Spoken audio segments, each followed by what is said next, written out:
Hello, I am Sarah at the Roanoke Island Fitness Lab, and I'm here to explain the at-home workout for today. This one was designed to be a little bit longer, and thinking that you might be doing it over the weekend.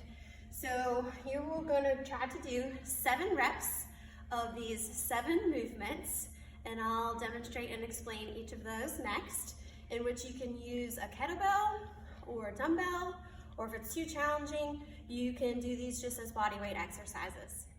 For the first movement, doing 7 reps, is a lateral jump. Ideally, we're trying to jump over whatever weighted object that you're using, from 2 feet to 2 feet.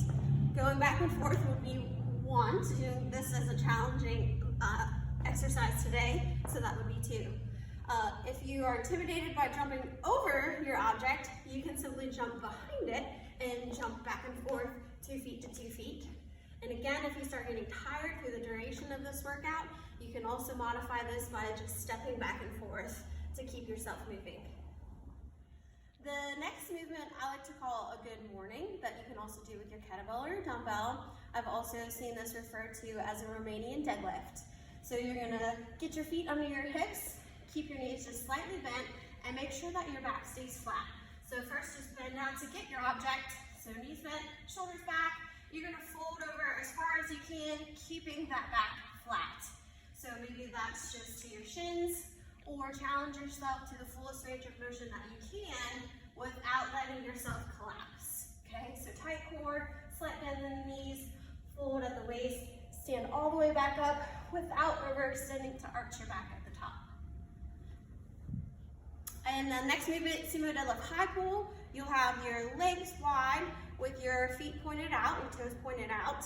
I like to have this object slightly behind you, and the movement explodes from your legs. So you're gonna stand up quick, your elbows will come high, and gravity will follow that kettlebell or dumbbell back toward the floor. So all these exercises today, you can use a kettlebell, or you can do the same thing with a dumbbell. Same form, shoulders are pulled back, explode, high elbows, back to the floor. If you have 2 lighter dumbbells, you could have 1 in each hand and do this movement similarly as well.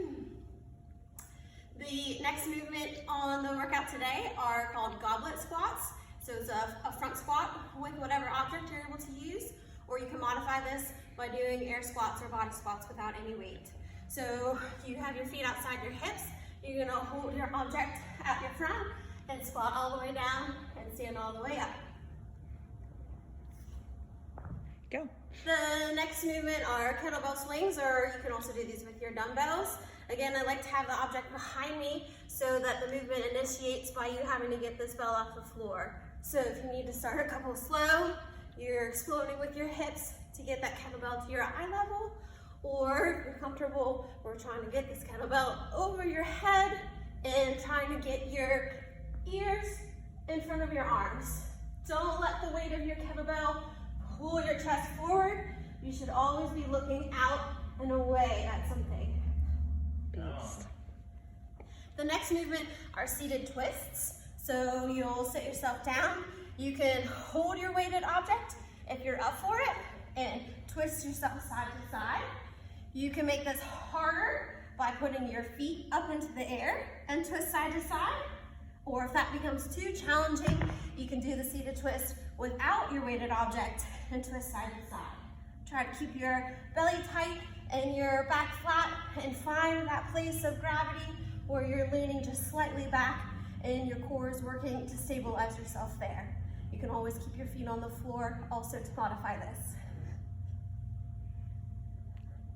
And then you can stay seated after your seated twist to do some bicycle crunches. So you lay all the way flat, put your hands behind your head, just rest your head in your hands without crunching your neck. You're gonna lift your head and shoulders off the floor, extend one leg straight, twist towards your bent knee, and switch sides. Try to keep breathing while you switch, and for all these 7 reps, I'm gonna leave it up to you. You can count right, left equals 1, or if it's taking too long and you're getting tired, you can make each one count as a rep. It's really important to remember to be sure to take time to warm yourself up and stretch and recover after each of these workouts. So there was an earlier video book recorded with a few at-home stretches.